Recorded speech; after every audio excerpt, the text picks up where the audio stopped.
5'7". That's it. That's the entire measurement standing between Yuki Kawamura and everyone who said he didn't belong. Not 5'7" with shoes, not 5'7" with a chip on his shoulder, just 5'7", the shortest player in the entire NBA during the 2025-26 season. And he made it anyway. But here's the thing nobody talks about. This story almost never happened, and the ending, it's not what anyone expected. Yuki Kawamura was born in Yanai, Yamaguchi, a small coastal city in southern Japan. Not exactly a basketball hotspot, not a city that produces NBA players, but from the moment he could dribble, Kawamura was obsessed. His idol growing up was Yuki Togashi, a Japanese pro guard who stood just 5'6" and somehow carved out a career at the highest level of Japanese basketball. Kawamura didn't look at Togashi and see a cautionary tale, he saw a blueprint. So he worked. He worked with a precision that most players twice his size couldn't match. By high school, playing for Fukuoka Daiichi, he wasn't just good, he was dominant. Back-to-back all Japanese high school championships, not one, but two. And he wasn't doing it against lesser competition. He was torching defenders who were bigger, longer, and supposed to be better. At 18 years old, before he even graduated high school, he was already suiting up professionally under a special designated player status for the Sannen Neo Phoenix in January 2020. His first B-League game, he became the youngest player in the league's history. He was already rewriting records before the world knew his name. When he moved to Yokohama and joined the B Corsairs, still essentially a teenager, he enrolled at Tokai University. But school was never going to hold him. He went full pro at the start of the 2022-23 season, and what he did in his debut professional campaign was absurd. MVP, Rookie of the Year, 5 best team selection in the same season in his first full year. No player in B-League history had ever swept MVP and Rookie of the Year simultaneously. Kawamura did it with a style that turned heads, lightning quickness, suffocating on-ball pressure, a vision that made defenders look like they were standing still. He was the best player in Japan's Premier Basketball League before he turned 22. But Japan wasn't the ceiling. It never was. The 2023 FIBA World Cup changed everything. Japan drew Finland, a powerhouse European program, in a group stage game. Nobody gave Japan a chance. Nobody gave the 5'7" point guard running their offense a chance. But the final score was Japan 98, Finland 88.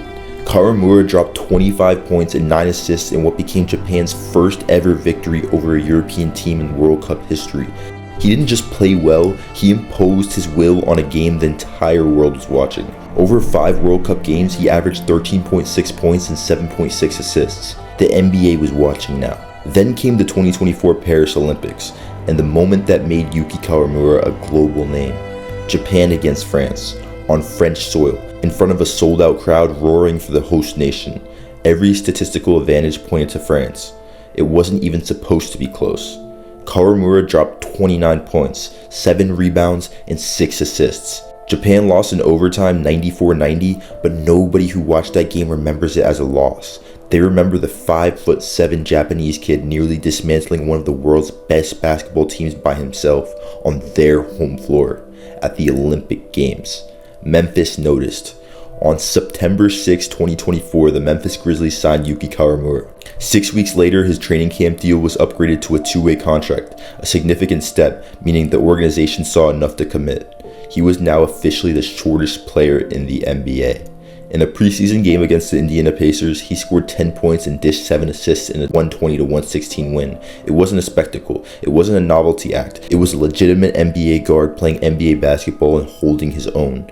Japan erupted, a nation that had watched one of their own rise from a small town to the biggest basketball stage in the world, finally got to see him under those arena lights in that uniform on NBA hardwood. But basketball, like life, doesn't follow a clean narrative arc. In the summer of 2025, Kawamura joined the Chicago Bulls for NBA Summer League. Another audition, another chance to prove the doubters wrong all over again. He signed a 2-way contract with Chicago on July 19th. Then came October 17th, 2025. The Bulls released him. Not because he wasn't good enough, not because the dream died on the court. Doctors discovered a blood clot in his lower right leg, and Chicago had to let him go. Just like that, the shortest player in the NBA was suddenly without a team, fighting a battle that had nothing to do with basketball. But here's where most stories would end. But Kawamura isn't most stories. He rehabbed. He fought through it, and on January 6, 2026, the Chicago Bulls brought him back, signing him to a second two-way contract. The same organization that had to let him go now wanted him back. Then came January 31st, Bulls versus Heat in Miami. Kawamura checked in off the bench and in 11 minutes showed exactly who he is. 6 points, 3 rebounds, 2 assists, 2 steals, but the number that got everyone talking wasn't a stat. It was a jump ball. Midway through the fourth quarter, he pressured Heat guard Kasparas Jakisionis, who stands 6'5", into a scramble. The referee called a jump ball. Kawamura, the shortest player in Bulls history, stepped into the circle against a man who has nearly a full foot on him. The crowd went quiet. The announcers lost their minds. He won the tip. When reporters asked him about it afterward, he said it was the first jump ball he'd won since he started playing basketball. Of course it was. Right now, Yuki Kawamura is a Chicago Bull, splitting time between the NBA roster and the Windy City Bulls, Chicago's G League affiliate. And if you haven't been paying attention to what he's been doing down there, you're missing something special. In the G League, he's averaging 18.5 points, 5.5 rebounds, and 10.4 assists per game. Those aren't good numbers for a short guy. Those are elite numbers, period. On February 12th, he put up 34 points, 16 assists, and 8 rebounds against the Grand Rapids Gold, including a backward over-the-head pass that set up a layup that you need to see to believe. The work on Hawkins now. Nice pass. Over the back to Jackson. That was sweet. He's not grinding through the G League, he's torching it.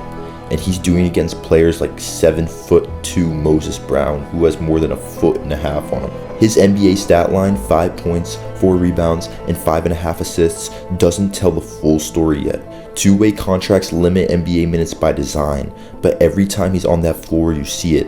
The instincts, the vision, the refusal to be contained. He's the same player who dropped 29 on France at the Olympics, who swept MVP and Rookie of the Year in Japan's best league, who won a jump ball against a guy 10 inches taller than him.